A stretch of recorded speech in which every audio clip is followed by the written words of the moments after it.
fadlan walaalkeen Soomaaliyeed haddii aad nagu cusub tahay subscribe taabo furo gambalelka si ay kugu soo dhacaan muuqaalada dambe. nasab safiyoy geenya dumar baa tahay garab wacan baa tahay gaaridii aqoontaa tahay midaan la goynin baa tahay gobasho iyo ciil gocasho weliga ah mudan geesinimaan kugu ogaaye adduunkaaga gaaro qofna ha ugu indartii wixii galbadeena way ku geesmaneene wixii gadoomay ka galbo midda hadda taagan baa garab iyo guulka rabtee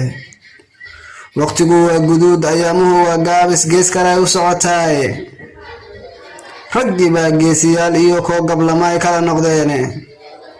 ninka gobta ah u yaqaana gabdhuhu waxay galaane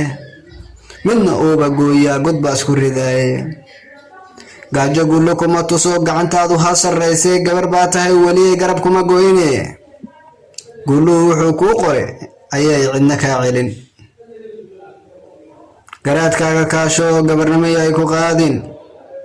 gobnimada waa loo dhashaa guul laha bixiye gobnimo waan kugu ogaa geesiyadeyniye safiyoy gaari baa tahay guulahan kuu baryay garabkaaga ha noqdee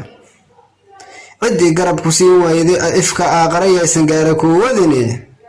ilaan waa gadeedii waana kala gadoonkee waxay galbaday gocashadeedii qalbigaaga ka goo guul way imaanaysaa gacan way dambaysaa mid adiga ku karwaaqsado marna aan ku gacan binaxayno geesi dhaliyo gobood helaysaa waqtigaa isgaabi hadduu taariikhdii gabay